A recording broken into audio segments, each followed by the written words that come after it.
వ్యాపారవేత్త కుమారులు అనుమానాస్పదంగా హత్య గావించబడి ఆ మృతదేహాలు బైక్ గోడౌన్లో దొరికాయి. 2 సెల్ ఫోన్ సిగ్నల్స్ మాత్రం హత్య జరిగిన ప్రతి చోట మ్యాచ్ అవుతున్నాయి.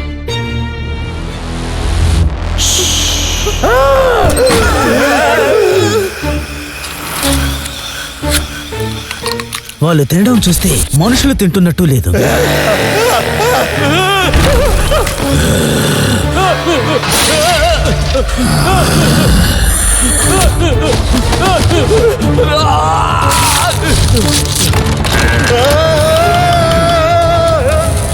ఫేస్బుక్ లో అంతానికే నేనే స్పెల్లింగే.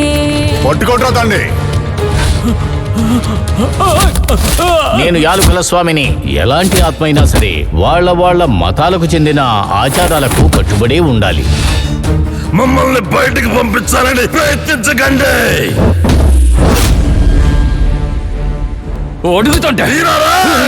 మేము చేసిన తప్పుకి వీళ్ళని ఎందుకు హింసిస్తున్నారు?